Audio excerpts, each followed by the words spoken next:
Bismillahirrahmanirrahim. Assalamualaikum warahmatullahi wabarakatuh. Ila radina sapa Rasulullah sallallahu alaihi wasallam wa nusulan wal iman mabasar wa nusuna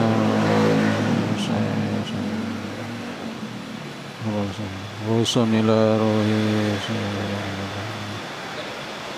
wa anwarihim asrarihim. Al-Fatihah. A'udzu billahi minasy syaithanir rajim. Bismillahirrahmanirrahim. Alhamdulillahi rabbil alamin arrahmanir rahim maliki yaumiddin. Iyyaka na'budu wa iyyaka nasta'in. Ihdinas siratal mustaqim. Siratal ladzina an'amta 'alaihim ghairil maghdubi 'alaihim waladdallin. Syukru 'ala ni'amillah. Asyhadu an la ilaha wahdahu la syarikalah wa asyhadu anna Muhammadan 'abduhu wa rasuluhu la nabiyya ba'da. Allahumma salli wa sallim ala sayyidina Muhammad ibn Abdillah wa ala alihi wa sahbihi wa mawalah ma ba'du. Hadratul kiram, para sepuh, para jamaah rahimakumullah.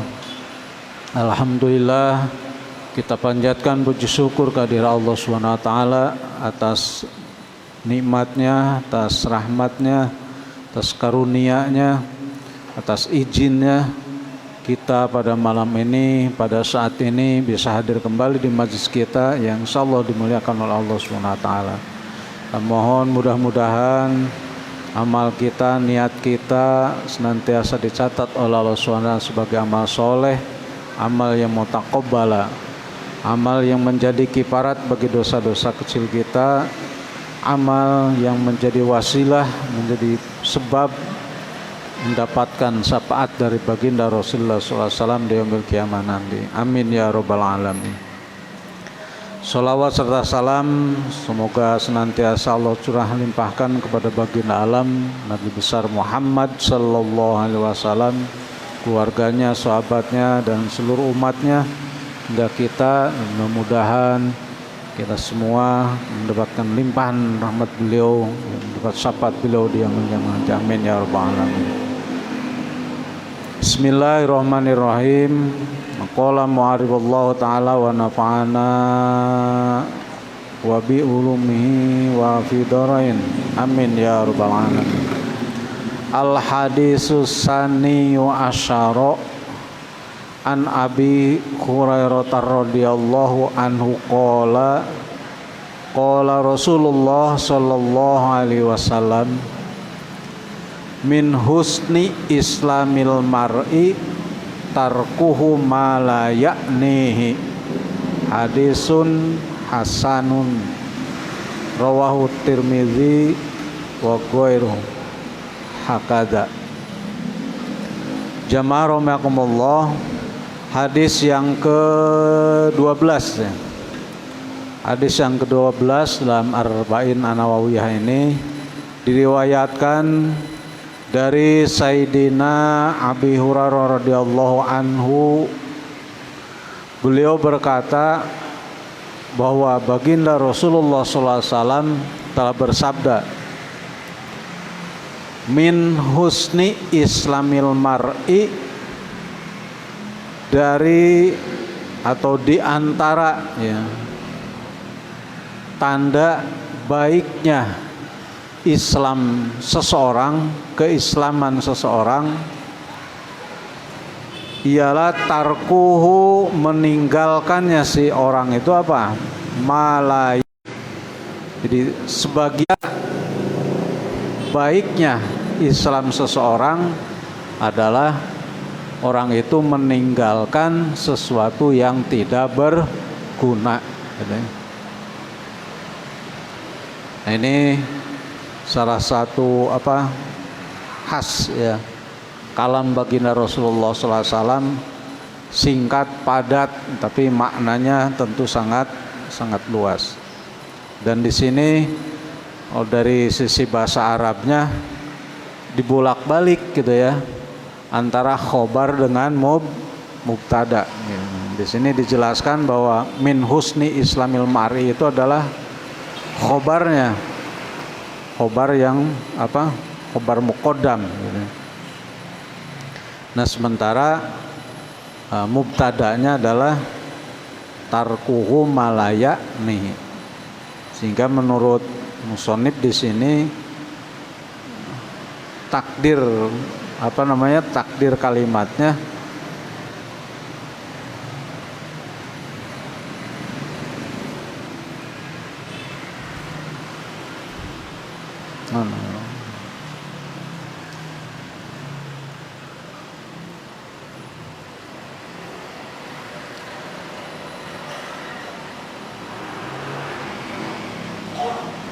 jadi tarkuhu man kamal min kamalil islami mar'i tarkuhu malaya nihi kaulan kana au fi'lan.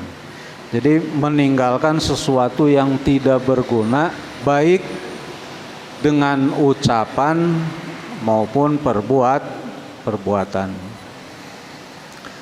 Di sini musannifnya mengomentari di situ diibaratkan dengan bihusnil Islam. Kenapa tidak iman gitu?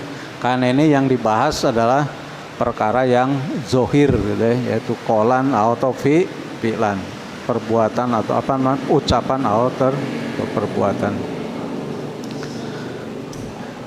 Jamaah rahimakumullah, ini diantara hadis yang super singkat ya, pendek gitu di dalam Arba'in An-Nawawiyah ini. Min husni islamil mar'i tarkuhu malaya nihi. Ya. Di ciri-ciri di antara ciri orang yang baik keislamannya gitu ya, adalah meninggalkan sesuatu yang tidak berguna. Apa sesuatu yang tidak berguna itu? Yang pertama kemaksiatan. Ya, kemaksiatan itu adalah dalam agama termasuk sesuatu yang tidak berguna, bahkan bukan hanya tidak berguna ya. Kalau tidak berguna mah mungkin ya biasa-biasa aja gitu ya. Ini tidak berguna dan madorot gitu, membahayakan. Karena orang yang berbuat maksiat, dalam satu hadis baginda Rasul disebutkan, orang yang melakukan maksiat, melakukan perbuatan dosa, maka di kolbunya itu akan ada titik noktah gitu, titik hitam di dalam hatinya. Sekali berbuat satu titik hitam, dua kali berbuat dua titik, dan berkali-kali, beberapa kali, maka titik-titik itu semakin semakin banyak, dan ada kemungkinan menutupi titik-titik itu. Kalau titik itu dikumpulkan itu kan jadi jadi wujud gitu ya. Jadi menutup seluruh isi hati.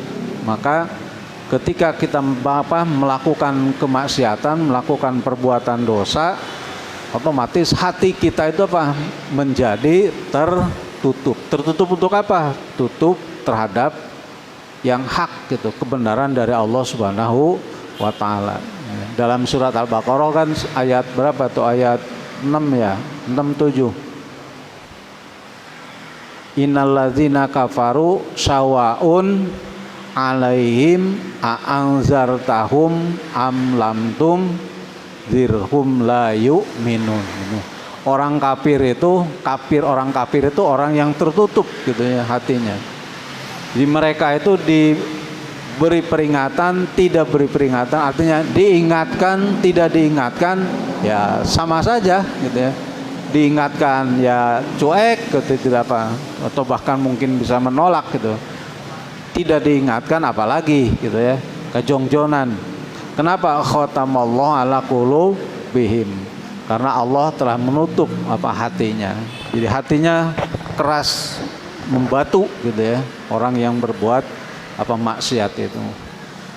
Kemudian yang kedua, ya, malayakni ini, jadi hindari sesuatu yang tidak berguna untuk melakukan yang sesuatu yang berguna. Yang tidak berguna yang kedua, ya sesuatu yang makruh.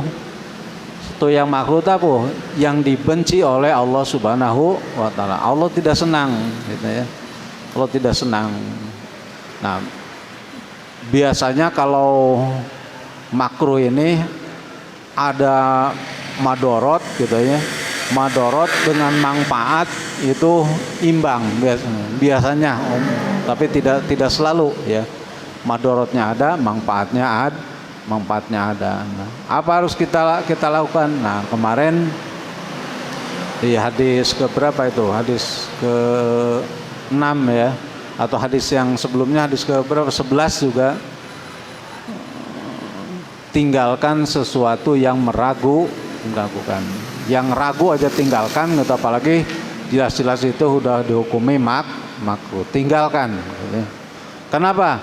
Karena kebiasaan melakukan yang makruh ya sama seperti orang yang biasa melakukan sesuatu yang subhat.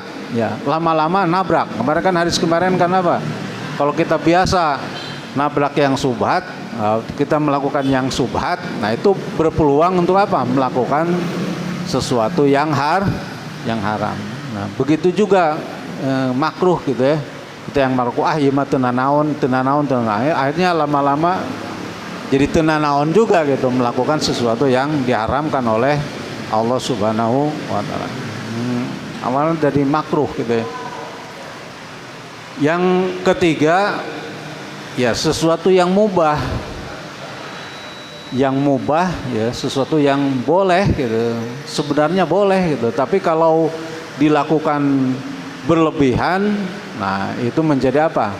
Menjadi makruh. Nah, yang boleh aja gitu, sebaiknya itu tidak bisa jadi sesuatu yang tidak tapi kalau berguna ya silakan. Tidur berguna enggak? Berguna. Untuk apa? Untuk istirahat. Tapi kalau tidur terus-terusan ya lain istirahat itu namanya. Tumor. Tuman molor, tukang molor gitu ya. Kalau tidur ya tidur sekedar istirahat gitu ya. Kalau kata dokter ilmu kesehatan ya paling maksimal itu ya sepertiga hari atau 8 jam gitu ya. 8 jam itu artinya ya malam jangan 8 jam gitu ya. Malam 8 jam, tidurnya siang 2 jam, jadi 10 harinya gitu. Ya malam hari 4 jam, 5 jam atau mungkin maksimal 6 jam. Nanti siang hari yang sana kan ada sunnah ya. Sunnah apa? Qoilulah itu tidur sebentar ya. Tidur sebentar menjelang zuhur. Itu biasa dilakukan oleh Rasul. Hikmahnya ya ketika sholat zuhur seger gitu. Kan sholat zuhur tuh pas sholat zuhur awal waktu ya, beda sholat zuhur menjelang asar gitu ya. Kalau pas di awal waktu itu hawanya ngantuk gitu, hawanya tunda. Habis sholat qobliyah zuhur nunggu qomat ya biasa nundutan gitu ya. Di zuhur itu ada sunat qoilulah. Itu yang boleh. Jadi yang boleh itu boleh gitu, tapi tidak berguna banyak. Artinya boleh itu hukumnya boleh, tidak makruh apalagi haram gitu ya. Itunya boleh, tapi tinggalkan kalau itu tidak bermanfaat. Tidak bermanfaat apa? Ya kalau agama tidak bermanfaat untuk akhirat. Ya, sebenarnya pidunnya juga enggak gitu ya. Pidunnya kalau akhiratnya. Kenapa? Karena dalam dalam kaidah fikih itu ada kaidah al-ibahah hukmul maqasid. Jadi sesuatu yang boleh itu hukumnya nanti hukum akhirnya atau bergantung kepada apa? kepada maksudnya, kepada apa yang dituju atau akibat gitu ya, ini akibatnya. Sebagai contoh, habis selesai sholat gitu, selesai sholat, kita biasanya habis sholat kemudian habis wiridan ya, seperti tadi kita sholat isya, selesai doa kemudian berdiri bersalam salaman. Hukumnya apa itu? Hukumnya boleh gitu ya. Hukum asalnya boleh, tapi maksudnya salam-salaman setelah sholat. Bersalamannya sunnah gitu ya. Bersalamannya sunnah, tapi kapan saja gitu sunnah gitu. Tapi ketika dilakukan setelah sholat itu hukumnya boleh. Nah ini untuk ini karena ada yang mengatakan itu bid'ah ya. Di bid'ah itu Rasulullah dan para sahabat tapi sholat untuk salaman gitu ya. Nah itu hukumnya boleh ya. Kalau disebut bid'ah ya bid'ah yang mubah boleh dilakukan. Tapi kalau niatnya apa? Melakukan perintah Rasul untuk apa? Bersalaman ketika kita akan berpisah gitu ya. Atau kalau hadisnya kan bersalaman itu dianjurkan ketika bertemu. Tidaklah dua orang muslim bertemu kemudian pal yastaqiani, kemudian mereka keduanya pal yasopahani ya. Mereka berdua ketemu, pal yastaqian itu bertemu, kemudian keduanya salaman ya. Maka Ghafarallahu Allah mengampuni dosa keduanya. Lahuma qabla an sebelum keduanya berpisah gitu. Jadi ketika bersalaman itu jadi sunnah. Rasa salaman itu diampuni dosanya oleh Allah SWT sampai dia berpisah. Artinya bertemu gitu ya Pak. Nah kita para ulama kita mengajak, menuntun kita bersalaman ba'da sholat itu, ba'da sholat ya Pak ya, karena sebelum sholat pada saat bertemu kita tidak bersalaman. Jadi salamannya setelah selesai sholat mau bubar gitu ya. Jadi salaman bubarnya itu tidak ada contoh, tapi bersalaman ketika bertemunya itu dianjurkan oleh baginda Rasulullah SAW dengan redaksi tadi dosa-dosanya diampuni ya. Jadi bersalaman itu saling membebaskan, saling memaafkan gitu ya. Itu simbol dari saling memaafkan. Makanya diampuni dosa-dosanya oleh Allah SWT. Itu boleh Pak gitu. Tapi boleh. Tapi ketika kita bersalaman itu ngeganggu orang yang sholat ya. Ada yang sholat tadinya, ini sholat keganggu. Ya keganggu karena apa? Karena kita lewat di depan orang yang sholat, bersalaman di dalam sholat gitu ya. Nah itu ketika mengganggu jadi apa? Jadi makruh. Tapi kalau mengganggu dalam bahasa istilah fikihnya itu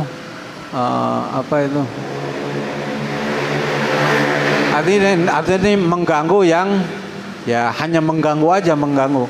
Tapi kalau mengganggu sampai orang itu salah, misalnya dalam baca Fatihah atau lupa ruku ya, langsung lupa ruku ya. Ada orang lupa ruku nggak langsung sujud gitu aja. Karena apa? Karena kawur bahasa itu. Nah itu ya jadi haram hukumnya. Jadi sesuatu yang boleh itu bisa menjadi makruh, bisa menjadi haram gitu. Kita pakai baju ini, di belakangnya ada tulisan. Nah itu kalau tulisannya mengganggu teman kita yang sholat di belakang kita, itu jadi apa? Itu jadi makruh. Maka dianjurkan ya pakai yang polos gitu ya. Pakai yang polos. Walaupun pakai nu polos oke Pak. Kalau yang di belakangnya sholatnya ngeliatin punggung orang, ya bisa jadi keganggu kan? Punggung polos tapi ayat titik gitu. Ayat titikan jadi naon eta urut dodol apa? Patai cak-cak. Malah jadi ngomong gitu di dalam hatinya. mengganggu juga gitu ya. Nah, tapi yang tadi sampai apa mengganggu apa orang yang sholat yang tadinya boleh menjadi jadi hindari sesuatu yang ini.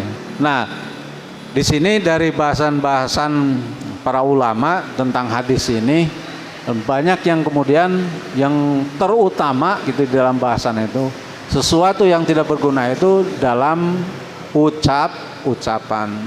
Kalau perbuatan mungkin agak jarang karena perbuatan itu amal ya amal mungkin jarang. Tapi ucapan kalau amal kan 5 menit mungkin amal cuma 1 teman. Tapi kalau ucapan 5 menit bisa 1000 kata gitu ya. Juga 1000 kata. Kalau kata-kata itu kata-kata yang tidak berguna, berarti apa itu? Kita sudah mengucapkan apa kata-kata yang tidak berguna. Artinya seseorang yang Islamnya baik ya, ketika berkata pun itu akan memilih kata-kata yang berguna gitu. Akan menghindari apa? Ucapan-ucapan yang tidak ada manfaatnya. Apalagi tadi yang makruh atau yang haram ya. Dimanapun gitu ya. Termasuk juga ketika apa? Ya ketika talim ceramah ya kalau misalnya biasanya kan kalau ceramah gitu ada yang apa namanya mubalik yang ceramahnya mencaci maki yang mencaci maki ya si anu setan si anu jurik si anu anjingnya itu kan cacian dan itu apalagi yang begitu harus dihindari. Jadi artinya kita bisa melihat dari kata-kata itu di antaranya gitu nih tanda apa bagaimana baik tidaknya apa keislaman seseorang atau agama seseorang pengamalan maksudnya dalam mengamalkan agama itu. Jadi semakin baik ya semakin orang itu apa memilih kata-kata gitu dari kata-kata yang diucapkannya. Sehingga baginda Rasulullah SAW dalam satu sabdanya, barang siapa yang beriman mayu'minu billahi wal yaumil akhir fal yakul khairon aw liyasmut gitu ya. Barang siapa yang beriman kepada Allah Subhanahu wa taala dan hari akhir, maka hendaklah dia berkata yang baik-baik saja, aw liyasmut atau diam gitu. Jadi diam itu lebih baik gitu daripada berkata-kata yang tidak berguna. Walaupun tadi yang kata yang tidak bergunanya itu mubah ya. Artinya tidak haram, tidak makruh mengatakan sesuatu. Tapi kalau kebanyakan nah biasanya nyerempet. Asalnya ngobrolin ngaji, Assalamualaikum, waalaikumsalam, gimana sehat? Aduh, maaf, saya malam nggak ikut ngaji. Dah, mubah dah selama kata-katanya. Malam ngaji enggak? Alhamdulillah saya ngaji. Oh, saya itu bagaimana? Lama-lama ngomong, kuputing tuh beres DKM eta aja. Mulai ngomongin cek DKM itu. Biasa mah aya kulub cau. Penting mah tadi malam mah cuma apa? Cuman air doang. Atau mungkin lo tadi mah cai-cai acan. Nah, mulai ngomongkeun apa namanya? DKM. Itu mubah enggak itu? Ya ngomongkeun ya haram ya. Itu gibah itu hukumnya haram. Nah, makanya kalau ini seperlunya gitu ya. Bertanya seperlunya. Jangan terus nanti lama-lama yang dari yang mubah itu mungkin ke yang makruh gitu ya, atau bisa jadi langsung tadi gibah itu yang paling. Makanya para ulama di sini banyak membahas tentang kata-kata. Imam Ibnu Hibban salah seorang rawi hadis gitu ya. Jadi beliau mengatakan seharusnya orang mukmin ini sadar, menyadari, memahami, mengambil hikmah. Kenapa kita diberi diberi telinga ini dua, tapi mulutnya cuman satu. Kenapa mulutnya enggak dua gitu? Telinga dua, mata dua, lubang hidung dua. Kenapa mulutnya cuman satu? Kata beliau, karena mulut itu, di dalam mulut ada lisan, ada alat untuk berbicara, berkata-kata. Itu artinya menurut beliau, kita itu orang mukmin oleh Allah ya, diingatkan. Jadi lebih baik lebih banyak mendengar ya, daripada berbicara. Ya, sebaiknya lebih banyak mendengar daripada berbicara, gitu ya. Jadi yang mendengarkan. Kenapa? Karena kalau mendengar, ya, ketika mendengar sesuatu yang tidak cocok, kita bisa bisa tutup telinga gitu ya, bisa tapi kalau berbicara teka rasa biasanya gitu, terus akhirnya nabrak itu tadi, nabrak kepada sesuatu yang tidak berguna, atau mungkin sesuatu yang madorot, yang makruh, yang haram gitu, yang kita lakukan. Itu jamaah sekalian tentang hadis yang ke berapa nih, 12 ini. Jadi banyak. Kenapa kata Imam Ibnu Hibban? Karena orang ketika berbicara atau menurut beliau, jadi jangan lebih banyak mendengar daripada berbicara. Sebab ketika berbicara, kata beliau, terus ada yang salah.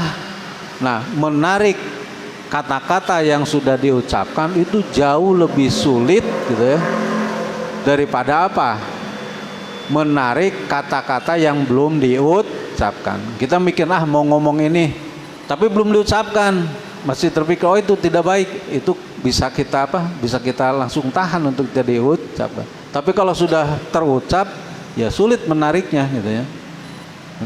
Narik kembali ucapan itu sulit gitu ya. Kalaupun dinyatakan ditarik, ya udah menyebar kemana-mana gitu ya. Nah, makanya hati-hati ya, sekali lagi ya, terkait dengan medsos kita ya. Dan medsos ini banyak sekarang orang yang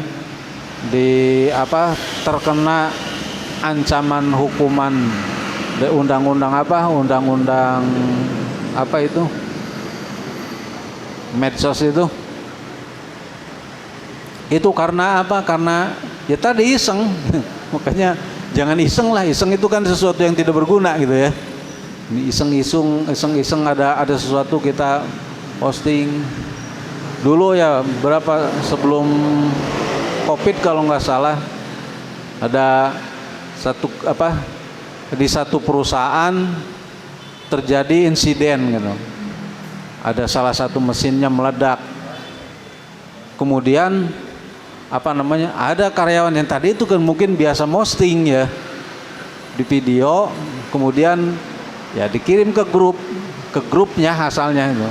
Makanya ini kan grup internal. Ya internal itu kan grupnya, tapi orangnya kan pasti punya grup lagi di tempat lain. Ya, punya grup lain, grup. Akhirnya ini langsung sebar. Akhirnya dari perbuatan, padahal dia juga akhirnya dia dari tersangka keluar. Ketika ditusut polisi, ya nggak mungkin wartawan nyebarin itu. Kenapa? Ya wartawan tidak ada yang masuk ketika tidak ada wartawan ketika kejadian. Yang ada hanya Yang ada hanya karyawan. Jadi undang-undang ITE ya. Kemudian jadi undang-undang peraturan perusahaan kan tidak boleh bawa HP, tidak boleh foto di dalam pabrik itu tidak boleh disebar keluar gitu ya, karena itu menjadi rahasia perusahaan. Nah itu dari kebiasaan iseng kita di jempol ya. Sekarang jempol, makanya di Trans TV ada kursus supaya menjadi jempol yang jempolan gitu. Nah ini kan dari iseng-iseng gitu. dari perbuatan apa atau kita memosting apa sesuatu kejadian. Makanya ketika kita misalnya itu dipikir 2 kali Pak, ya, dipikirkan dulu gitu ya, jangan main posting. Ya, ketika kita buat video, udahlah video itu buat kita sendiri. Sebagai apa? Ya sebagai tanbih, sebagai peringatan.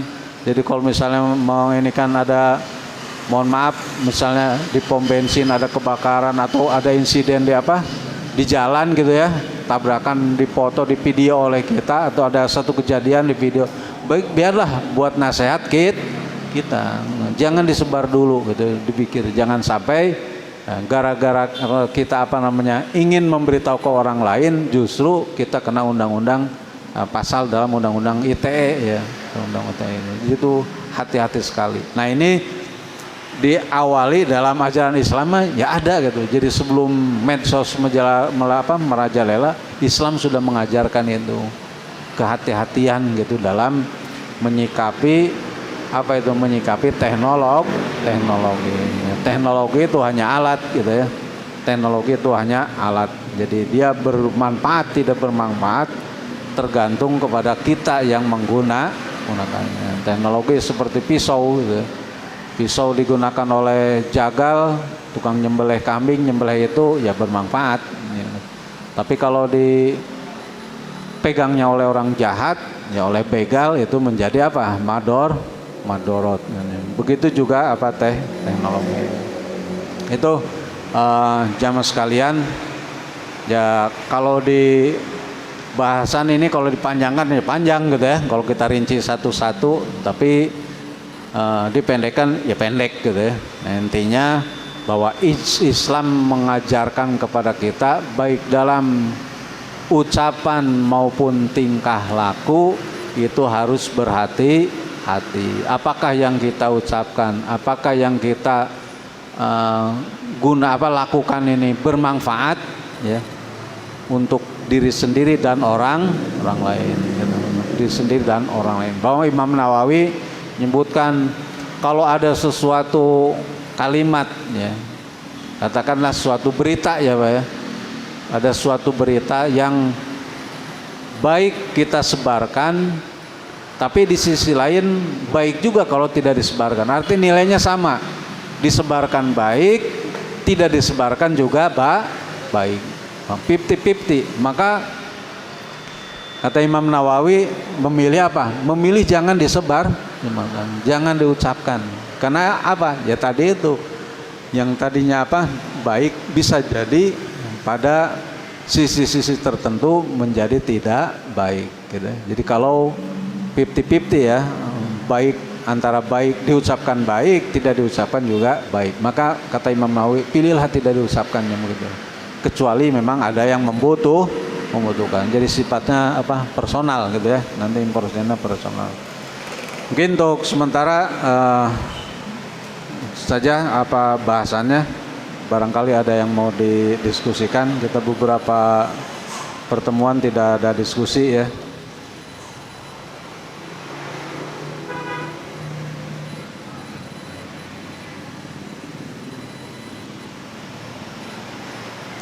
Mangga.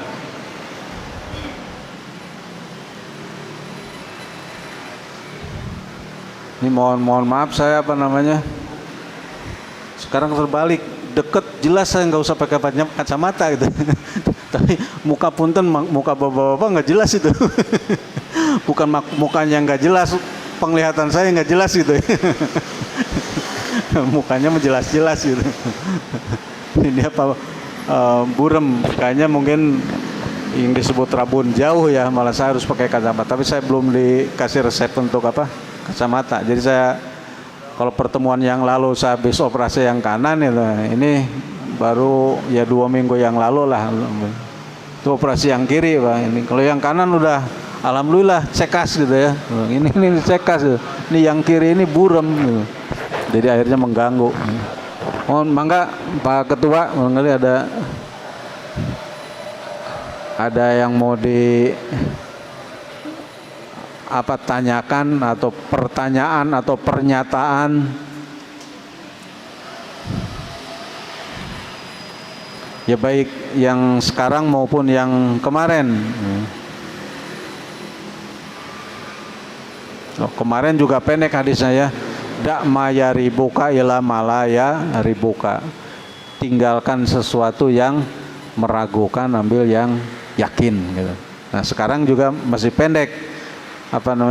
Tanda di antara tanda baiknya keislaman seseorang itu apa?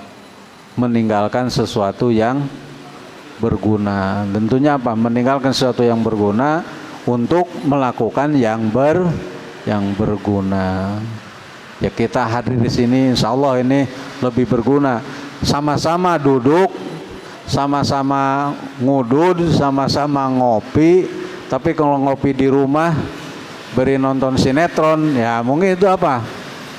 Layak nihi gitu ya.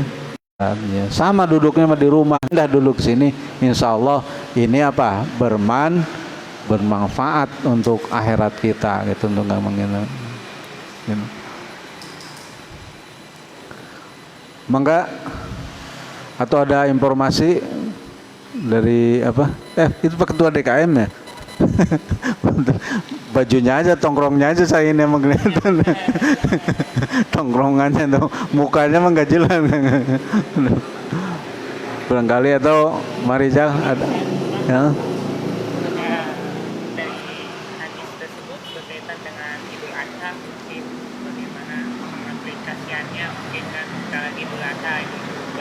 Ya mungkin ada tambahan dari sisi hadis atau penjelasan Ustaznya yang amaliyah tentang kurban nanti sama penyembelihan mungkin kan masyarakat juga mungkin ada yang belum paham. Baik, kalau tidak ada kita lanjut ya. Nah, di antara contoh tadi berguna tidak berguna itu dalam amal, ya berarti apa? Yang berguna itu atau amal soleh gitu, amal baik itu apa? Itu pasti berguna. Nah, berkaitan dengan bulan Zulhijjah ini ada amal baik, amal yang dianjurkan oleh baginda Rasulullah Shallallahu Alaihi Wasallam. Apa itu? Di bulan Zulhijjah, Pak. Yang pertama Rasulullah menyebutkan 10 awal bulan itu yang dimuliakan oleh Allah, gitu ya. 10 awal bulan Ramadan, gitu ya. Kemudian 10 awal bulan Zulhijjah. Dianjurkan pertama di awal bulan Zulhijjah kita dianjurkan puasa. Daripada siang sarapan tara gitu ya. Ya puasa gitu lebih bagus gitu, puasa sunnah. Lohor peribeteng ya buka nggak apa-apa, insya Allah niatnya sudah dapat. Saya kalau puasa sunat gitu, puasa nggak kuat ya buka aja kan, nggak apa-apa puasa sunat mah buka gitu ya. Kalau memang kita tidak kuat, tapi kalau kuat ya sayang gitu. Daripada tara sarapan gitu kan. Lagi ya apa disunahkan puasa tarwiyah ya, tanggal 8 Zulhijjah. Nah 9-nya itu sunnah yang sangat dianjurkan itu ya, puasa Arafah itu ittifaq ya, semua semua paham itu ittifaq tanggal 9 Arafah. Bagi muslim yang tidak sedang melaksanakan ibadah haji disunahkan puasa pada hari Arafah. Hari Arafah itu hari ketika jamaah haji itu berkumpul wukuf ya, melakukan wukuf, salah satu rukun haji yaitu wukuf di Arafah. Dan bahkan bagi haji, bagi jamaah haji, wukuf di Arafah itu menjadi rukun terpenting gitu ya, di antara rukun-rukun haji, karena menjadi penentu haji atau tidaknya seseorang. Harus itu. Makanya kalau wukuf itu yang sakit aja digotong gitu, yang di rumah sakit lagi di ini aja gitu, selama dia masih sadar, itu biasanya dipakai ambulan dibawa ke Arafah gitu ya. Karena apa? Kalau nggak ke Arafah, ya nggak jadi hajinya, gitu ya. Nggak disebut haji. Pulang nggak, orang ngumpul di Arafah, dia tidur di hotel, poho gitu ya. Walaupun lupa, tetap aja nggak jadi hajinya, gitu. Pulang ke sini, dia belum jadi haji. Artinya masih wajib melaksanakan ibadah haji lagi. Kalau tidak apa? Tidak wukuf. Nah, karena pentingnya itu, bagi umat Islam yang tidak melakukan haji, ya, tidak sedang wukuf, disunahkan puasa sunnah pada waktunya apa? Waktunya itu tanggal 9 Zulhijjah. Nanti ada yang tanya lagi, kan beda di Arafah wukufnya Rebo misalnya gitu ya.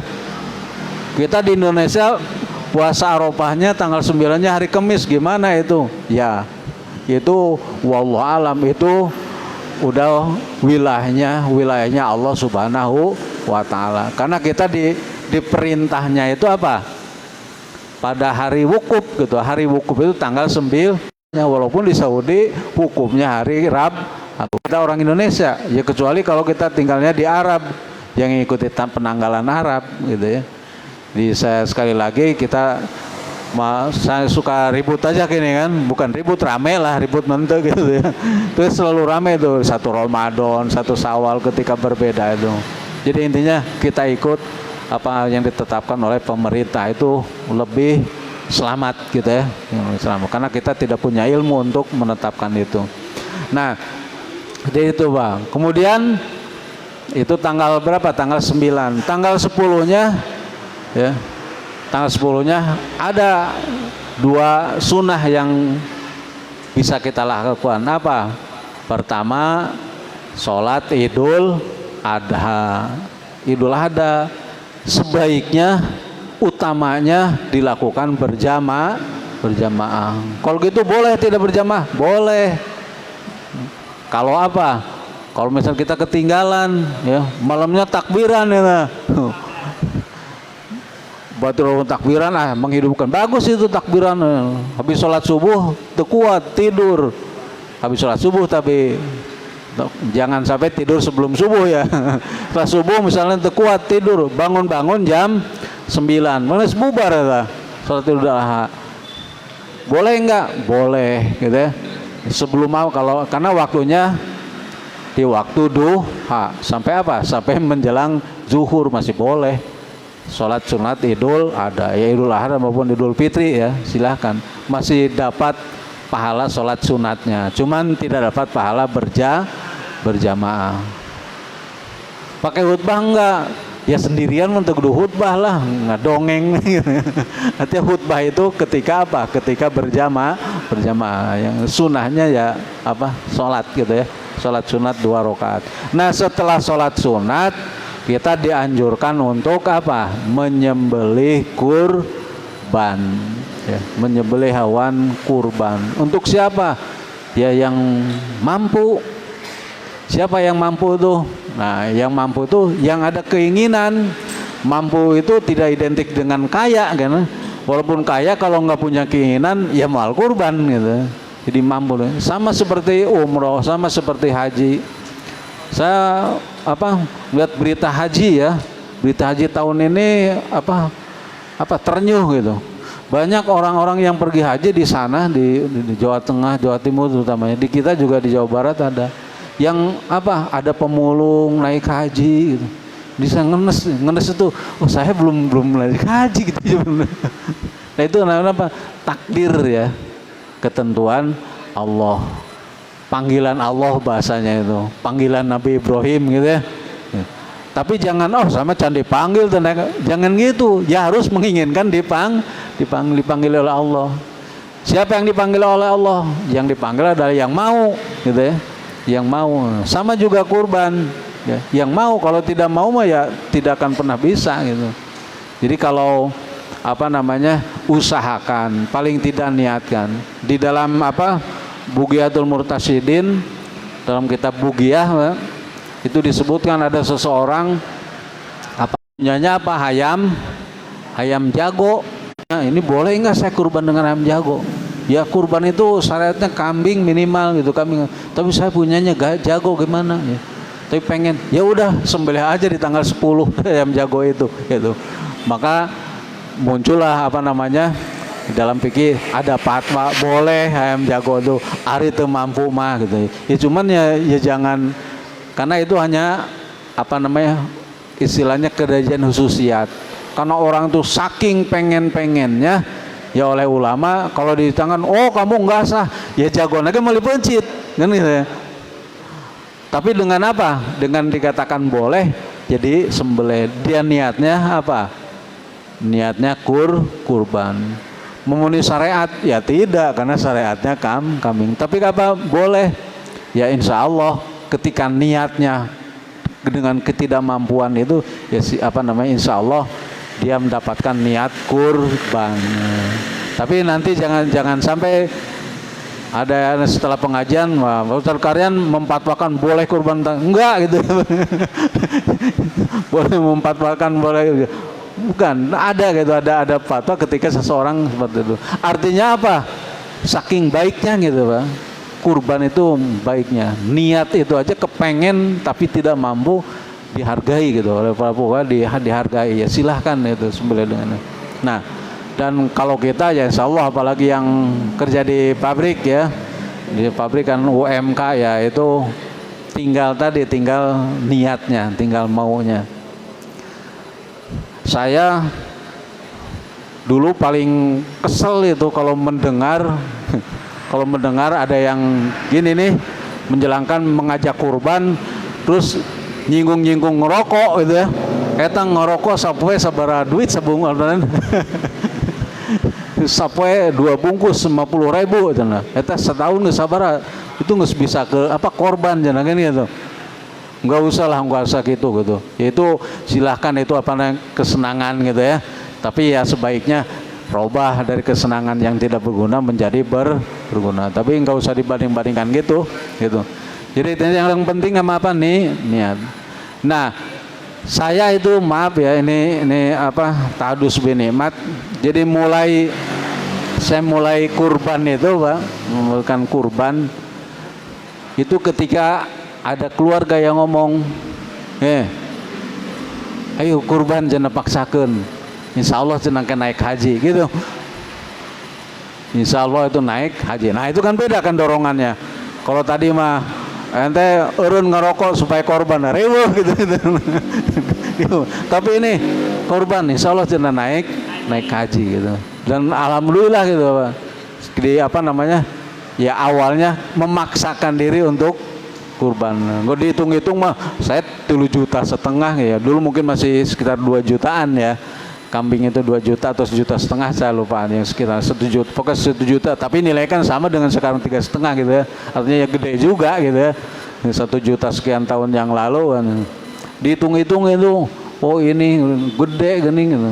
Tapi ketika kita niatkan, menanyakan dan lupakan, itu yang paling enak itu kan.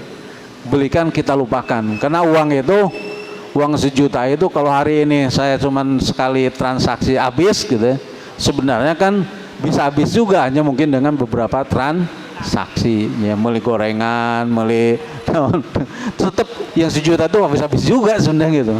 Jadi saya pakai itu hitungannya, sehingga, dan alhamdulillah sejak melakukan itu Pak, itu alhamdulillah setiap tahun, walaupun ya kayak gini nih, ini sekarang berapa hari lagi ya, semingguan lagi belum punya uang nih buat kurban. Tapi pada waktunya insya Allah ya, alhamdulillah gitu ya.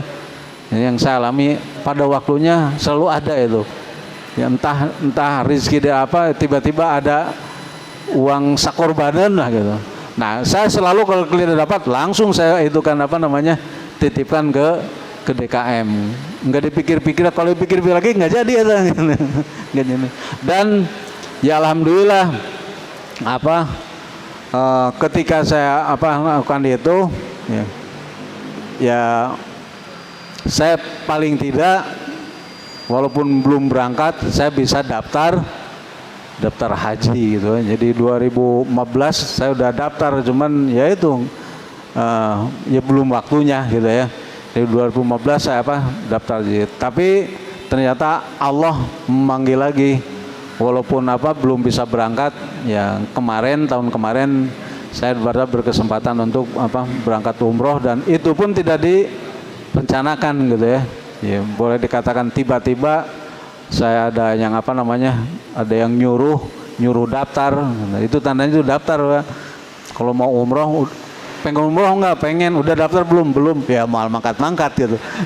Sampai kapanpun tidak akan berangkat. Tapi kalau mau kemudian hari ini daftar, kalau saya di Fatimiyah, Mbak, di Fatimiyah Travel itu ada tabungan gitu ya. Hingga nabung, mau daftar umroh, nabung untuk umroh. Sehari berapa? Mau 50.000, mau 10.000, di layanan di sana. Oh lila, kapan berangkatnya?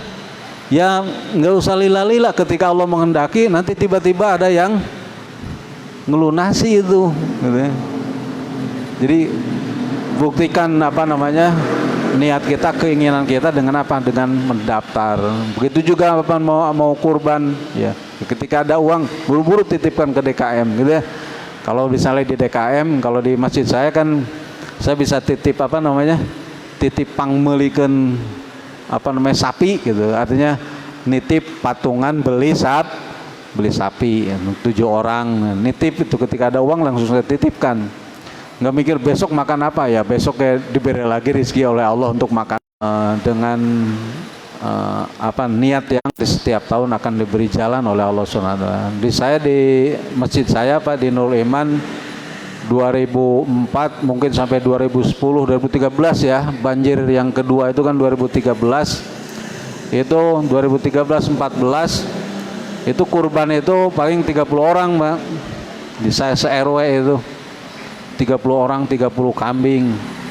Nah sekarang yang terakhir itu bisa sampai 13 sapi dengan pernah itu 13 sapi dengan 70 kambing gitu.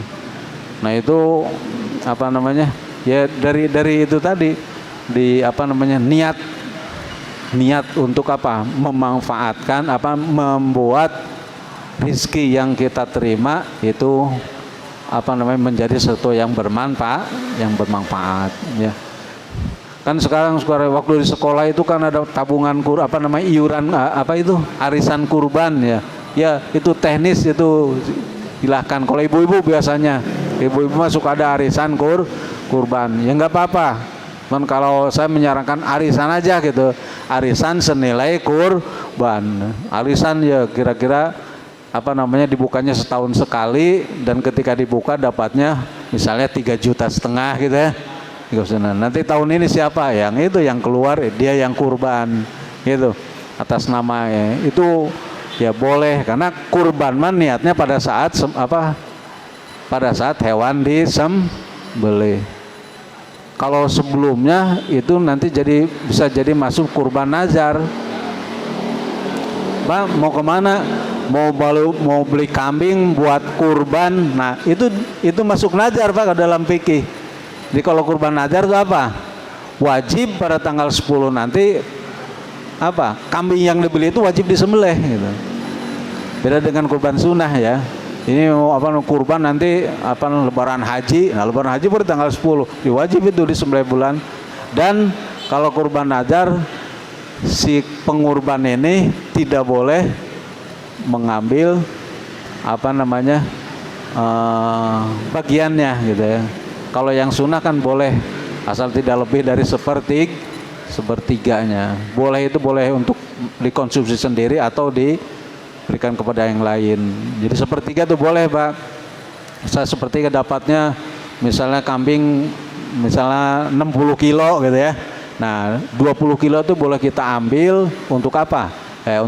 Untuk misalnya anak buah saya pegawai ya, asisten asisten rumah tangga dikasih oleh kita atau keluarganya di kampung gitu ya, bawa 10 bungkus, tapi nilainya tidak boleh sepertiga. Jadi sepertiga itu bukan untuk dimakan sendiri semua, bukan gitu kan, boleh meminta untuk ini kan kepada keluarganya gitu ya, kepada koleganya di luar di luar lingkungan tempat dengan kurban gitu.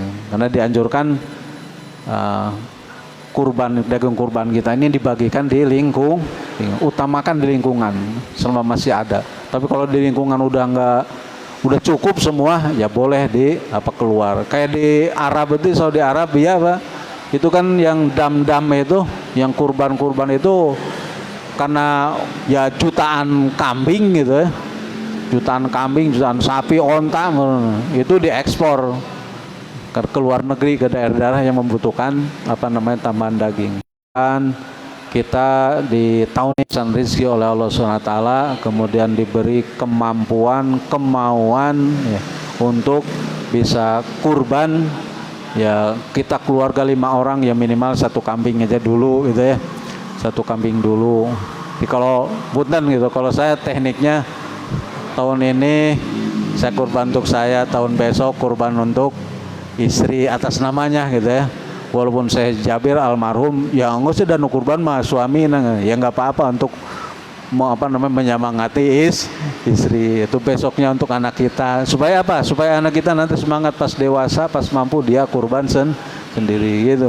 Jadi nggak apa-apa punya keluarga 5 ya 5 tahun sekali gitu. Tahun ini bapaknya, tahun besok atas nama ibunya, atau anak-anaknya gitu ya. Itu sebagai sebagai tarbiyah.